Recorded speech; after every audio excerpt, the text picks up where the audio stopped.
BRICS பொருளாதார குழுவின் கூட்டாளி நாடாக இருப்பதில் மலேசியா தற்போது திருப்தி அடைந்துள்ளதாக வெளியுறவுத்துறை அமைச்சர் முகமது ஹசான் மக்களவையில் தெரிவித்தார். பிரிக்ஸ் என்பது பிரேசில், ரஷ்யா, இந்தியா, சீனா, தென்னாப்பிரிக்கா, சவுதி அரேபியா, எகிப்து, ஐக்கிய அரபு எமிரேட்ஸ், எத்தியோப்பியா, இந்தோனேசியா மற்றும் ஈரான் ஆகிய 11 நாடுகளை கொண்ட ஒரு குழுவாகும். இதில் ஜனவரி 1 முதல் மலேசியா பிரிக்ஸின் கூட்டாளி நாடாக இருந்து வருகிறது.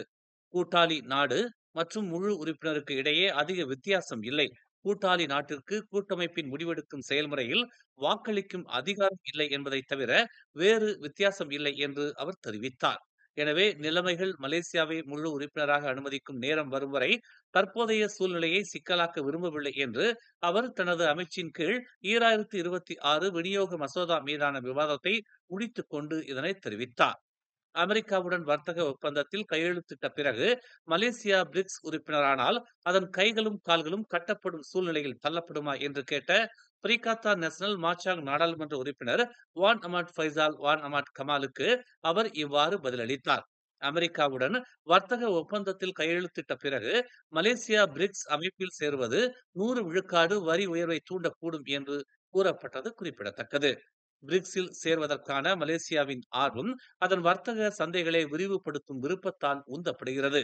ஏனெனில் கூட்டமைப்பை நிறுவிய நாடுகள் மலேசியாவின் முக்கிய வர்த்தக பங்காளிகளில் ஒன்றாகும் என்று முகமது ஹசான் தெரிவித்தார். இந்த நாடுகளுடன் நாம் வர்த்தகம் செய்ய முடிந்தால் தீமைகளை விட அதிக நன்மைகள் உள்ளன என்று அவர் கூறினார். பெர்சாத்து தலைவர் தான் ஸ்ரீ மொஹிதீன் யாசின் கட்சி ஒற்றுமையாக இருக்கும் என்றும் எந்த ஒரு உறுப்பினருக்கும் எதிராக எந்த ஒரு சார்பற்ற நடவடிக்கையும் எடுக்கப்படாமல் பார்த்துக் கொள்ளும் என்றும் உறுதி அளித்துள்ளார்.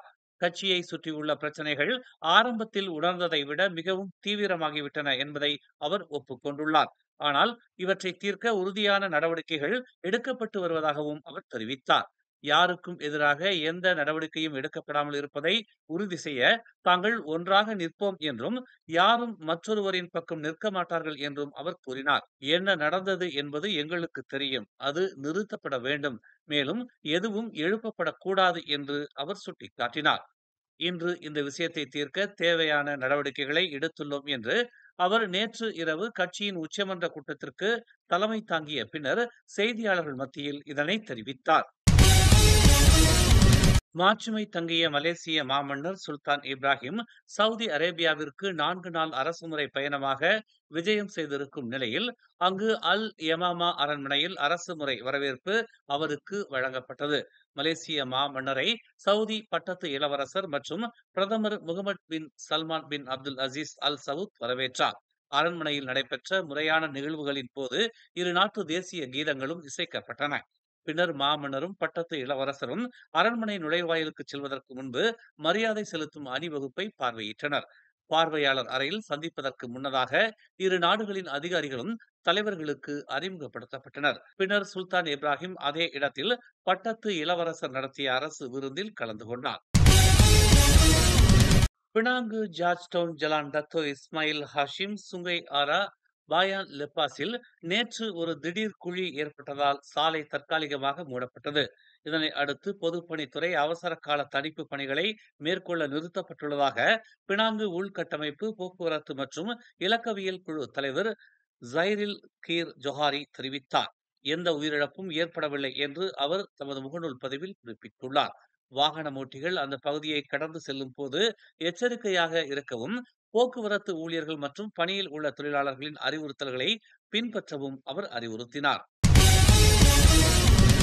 ஸ்ரீ கம்பாங்கான் ப்ளூ வாட்டர் எஸ்டேட்டில் நிர்வாணமாக மரணமுற்ற நிலையில் ஒரு பெண் விற்பனையாளர் கொலை செய்யப்பட்டு கிடந்த சம்பவம் தொடர்பில் 4வது சந்தேக நபரை போலீசார் கைது செய்தனர். சம்பந்தப்பட்ட 30 வயது மதிக்கத்தக்க 4வது நபர் தலைநகர் செராஸ் தமான் காசல்பீல்டில் உள்ள குடியிருப்பில் வசிக்கும் அப்பெண் விற்பனையாளரின் சக தோழி என்று செர்டாங் மாவட்ட போலீஸ் தலைவர் ஏசிபி முகமது ஃபாரித் அமாட் தெரிவித்தார். வேலையில்லாத அந்த பெண்ணை விசாரணைக்கு உதவும் பொருட்டு மாவட்ட போலீஸ் தலைமையகத்தின் குற்ற புலனாய்வுத்துறை போலீசார் கடந்த ஞாயிற்றுக்கிழமை கைது செய்தனர்.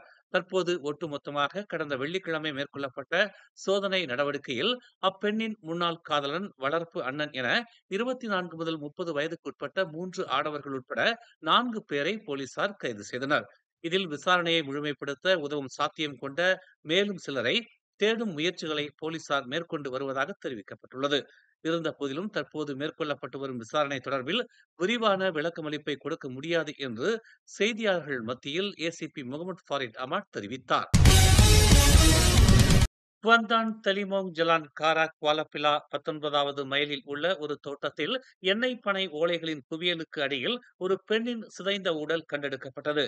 நேற்று முன்தினம் மாலை 5 மணி அளவில் இவ்வுடல் குறித்து பொதுமக்களில் ஒருவரிடமிருந்து போலீசாருக்கு அழைப்பு வந்ததாக பகாங் காவல்துறை தலைவர் யஹயா ஒஸ்மான் தெரிவித்தார். சம்பவ இடத்தில் மேற்கொள்ளப்பட்ட ஆரம்ப கட்ட சோதனைகளில் எச்சங்கள் ஒரு பெண்ணின் உடல் என்பது உறுதி செய்யப்பட்டது. ஆனால் அவரது அடையாளம் இன்னும் நிறுவப்படவில்லை. பாதிக்கப்பட்டவருக்கு சொந்தமானது என்று நம்பப்படும் பல பொருட்களும் அருகிலேயே காணப்பட்டதாக அவர் நேற்று ஒரு அறிக்கையில் தெரிவித்தார். உடல் தெங்கு அம்புவான் அப்சான் மருத்துவமனைக்கு அனுப்பப்பட்டதாக யஹயா கூறினார். பிரேத பரிசோதனை அறிக்கை நிலுவையில் உள்ள நிலையில் இந்த வழக்கு திடீர் மரணம் என வகைப்படுத்தப்பட்டுள்ளது என்று அவர் மேலும் தெரிவித்தார். மேலும் செய்திகளை தெரிந்து கொள்ள தமிழ் மலர் நாளிதழை பாருங்கள். உடனுக்குடன் செய்திகளை தெரிந்து கொள்ள தமிழ் மலர் இணையதளம், தமிழ் மலர் செயலி மற்றும் மலர் டிவி யூடியூப் சேனலை வலம் வாருங்கள்.